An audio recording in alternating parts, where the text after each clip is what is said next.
Hello friends, ഞാൻ doctor Rajesh Kumar. നമ്മുടെ ഭംഗി വർദ്ധിപ്പിക്കുക, സൗന്ദര്യം വർദ്ധിപ്പിക്കുക എന്ന് പറയുന്നത് സ്ത്രീകളുടെയും പുരുഷന്മാരുടെയും ഏതൊരു പ്രായത്തിലുള്ളവരുടെയും പ്രധാനപ്പെട്ട ആഗ്രഹമാണല്ലേ. അതിനുവേണ്ടി നമ്മൾ മനുഷ്യർ എന്ത് കാര്യം വേണമെങ്കിലും ചെയ്യും. എന്നാൽ ഇങ്ങനെ നമ്മൾ മുൻപിൻ നോക്കാതെ പലതിലും എടുത്തു ചാടുന്ന സമയത്ത് ഇതിനകത്ത് ഒരുപാട് അപകടങ്ങൾ ഒളിഞ്ഞിരിപ്പുണ്ട്. ഇതിലൊന്ന് കുറച്ച് മാസങ്ങൾക്ക് മുമ്പ് നമ്മൾ വിശദീകരിച്ചിട്ടുണ്ടായിരുന്നു. പ്രത്യേകിച്ച് മുഖം വെളുക്കുന്നതിന് വേണ്ടി, മുഖം വെളുത്ത് പാറിക്കുന്നതിന് വേണ്ടി ഉപയോഗിക്കുന്ന ചില ക്രീമുകൾക്ക് അടങ്ങിയിട്ടുള്ള ഹെവി മെറ്റലുകൾ വൃക്കകൾ രോഗമുണ്ടാക്കുന്നതായിട്ട് നമ്മൾ പഠനങ്ങൾ കണ്ടെത്തിയിട്ടുണ്ടായിരുന്നു.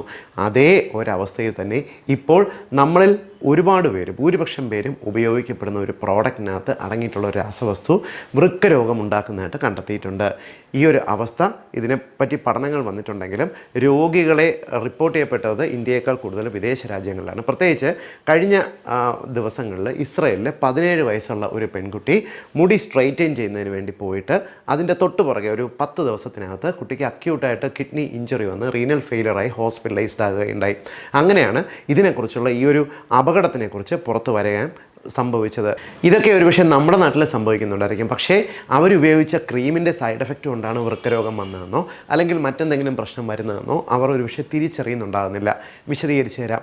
നമ്മുടെ നാട്ടിൽ നമ്മുടെ മുടി സ്ട്രൈറ്റൻ ചെയ്യുന്നതിനും മുടിയുടെ ഭംഗി വർദ്ധിപ്പിക്കുന്നതിനും മുടി സ്മൂത്തൻ ചെയ്യുന്നതിനും വേണ്ടി ഒരുപാട് ക്രീമുകൾ ഉപയോഗിക്കുന്നുണ്ട്. പല കടകളിൽ പോയി കഴിഞ്ഞാലും അവർ റേറ്റ് നിശ്ചയിച്ചിട്ടാണ് കാര്യങ്ങൾ എടുക്കുന്നത്. അതായത് നമ്മൾ ഉപയോഗിക്കുന്ന പ്രോഡക്റ്റിൻ്റെ ക്വാളിറ്റിയേക്കാൾ കൂടുതലായി എത്ര റേറ്റ് കുറച്ച് കിട്ടുമെന്ന് നോക്കിയിട്ടാണ് പല ഓഫർ പ്രൈസുകൾ പലരും പോയിട്ട് മുടി സ്ട്രൈറ്റൻ ചെയ്യുകയെല്ലാം ചെയ്യുന്നത്. മുൻപൊക്കെ സ്ത്രീകളാണ് ഇത്തരത്തിലുള്ള പ്രോഡക്ട്സ് കൂടുതലും ഉപയോഗിച്ചിരുന്നെങ്കിൽ ഇപ്പോൾ സ്ത്രീകളോടൊപ്പം തന്നെ യുവാക്കൾ, ചെറുപ്പക്കാരും ഇത്തരത്തിലുള്ള പ്രോഡക്ട്സുകൾ ഉപയോഗിക്കുന്നുണ്ട്. ഇവർ പലരും പാർലറുകൾ പോകുമ്പോൾ ചോദിക്കുന്നത് ഫോർമാലിൻ അടങ്ങിയിട്ടുണ്ടോ, ഫോർമാലിഡിഹൈഡ് അപകടമാണെന്നറിയാം, ക്യാൻസർ കോസിംഗ് ആണ്, അതുകൊണ്ട് അതുണ്ടോ ഇല്ലയോ എന്നുള്ളത് മാത്രമേ ചോദിക്കത്തുള്ളൂ. എന്നാൽ ഫോർമാലിഡിഹൈഡിന് പകരമായിട്ട് ഇതിനകത്ത് ഉപയോഗിക്കപ്പെടുന്ന ഗ്ലയോക്സിലിക് ആസിഡ് എന്ന് വിളിക്കുന്ന ഒരിനം രാസവസ്തുവാണ് ഇതിനകത്ത് കൂടുതൽ അപകടകാരി.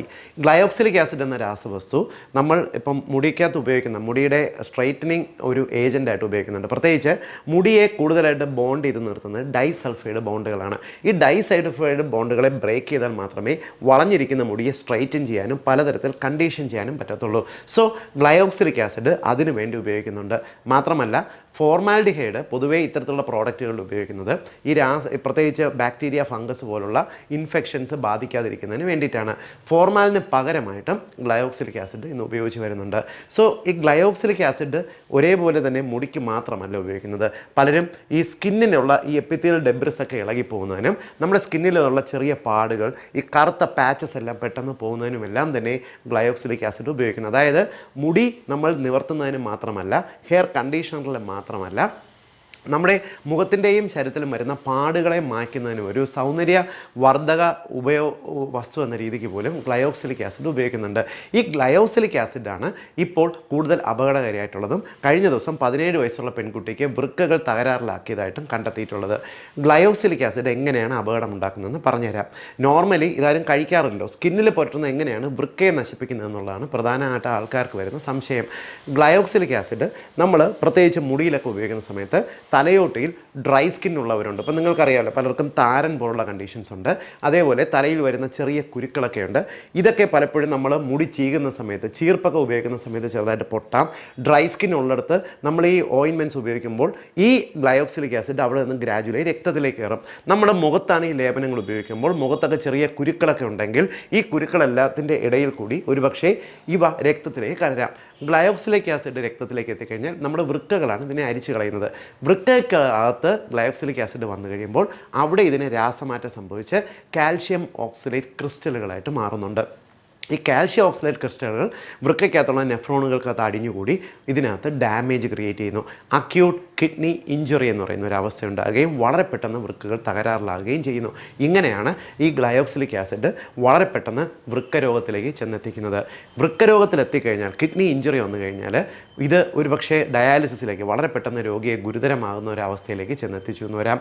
നമ്മുടെ നാട്ടിൽ ഇങ്ങനെ ഗ്ലയോക്സിലിക് ആസിഡ് ഉണ്ടോ? പലരും ഈ പറയുന്ന വാക്ക്, ഗ്ലയോക്സിലിക് ആസിഡ് എന്ന വാക്ക് ആദ്യമായിട്ടായിരിക്കും കേൾക്കുന്നതെന്ന് എനിക്ക് ഉറപ്പുണ്ട്. കാരണം ഇതൊക്കെ പരിശോധിക്കാൻ പോകുന്ന ആൾക്കാരോ ബ്യൂട്ടി പാർലറിൽ വർക്ക് ചെയ്യുന്ന സാധാരണ കുട്ടികളോ ഇത്തരം രാസവസ്തുക്കൾ ഇതിനകത്ത് അടങ്ങിയിട്ടുണ്ടോ ഇല്ലയോ എന്ന് ശ്രദ്ധിക്കാറില്ല എന്നുള്ളതാണ് വാസ്തവം. കാരണം വളരെ പെട്ടെന്ന് റിസൾട്ട് കിട്ടുമെന്നുള്ളത് കൊണ്ട് തന്നെ ഏറ്റവും കൂടുതലായിട്ട് നമ്മുടെ നാട്ടിലുള്ള പ്രോഡക്ട്സിനകത്ത് ഇവ അടങ്ങിയിട്ടുണ്ട്. അതുകൊണ്ട് നിങ്ങളത് ഉപയോഗിക്കാൻ പോകുന്ന സമയത്ത് ഇനിയെങ്കിലും മുടി സ്ട്രൈറ്റൻ ചെയ്യാൻ പോകുമ്പോഴോ മുഖം വെളുപ്പിക്കുന്നതിന് വേണ്ടിയുള്ള ക്രീമുകളോ ലേപനങ്ങളോ എല്ലാം വാങ്ങുന്ന സമയത്ത് അവയ്ക്കകത്ത് ഗ്ലയോക്സിലിക് ആസിഡ് അടങ്ങിയിട്ടുണ്ടോ എന്ന് പരിശോധിക്കണം. പാർലറുകൾ പോയി നിങ്ങൾക്ക് ഏത് ക്രീമാണ് ഉപയോഗിക്കുന്നുള്ളത് വാങ്ങിച്ച് നോക്കി അതിൻ്റെ പുറത്ത് ഗ്ലയോക്സിലിക് ആസിഡ് എന്ന് എഴുതിയിട്ടുണ്ടോ എന്ന് നോക്കുക. ഉണ്ടെങ്കിൽ കഴിയുന്നത്ര ഉപയോഗിക്കാതിരിക്കുക.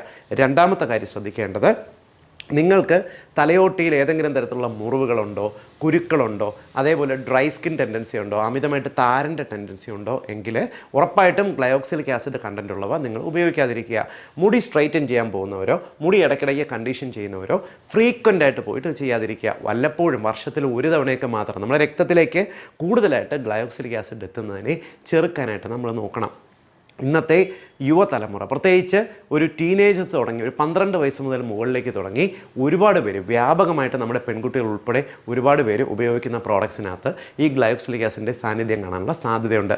ഇതൊക്കെ നമ്മുടെ സർക്കാർ തിരിച്ചറിഞ്ഞ് പുതിയ പഠന റിപ്പോർട്ടുകൾ വന്ന് ഇതിനെതിരെ നിയമ നടപടി വരുന്ന സമയത്ത് നമ്മുടെ നാട്ടിൽ ഒരുപാട് പേര് ഇത്തരത്തിലുള്ള പ്രോബ്ലംസിന് അടിമയായി കഴിയും. എന്തിനിത്തരം പൊല്ലാപ്പുകൾക്ക് പോകുന്നു? അതുകൊണ്ട് ഇതെല്ലാ കുടുംബത്തിൻ്റെ അറിവിലേക്കായിട്ട് ഷെയർ ചെയ്യുക. ജനങ്ങൾ സത്യാവസ്ഥ തിരിച്ചറിയട്ടെ. വീണ്ടും മറ്റൊരവസരത്തിൽ മറ്റൊരു വിഷയമായി കണ്ടുമുട്ടാം. ബൈ.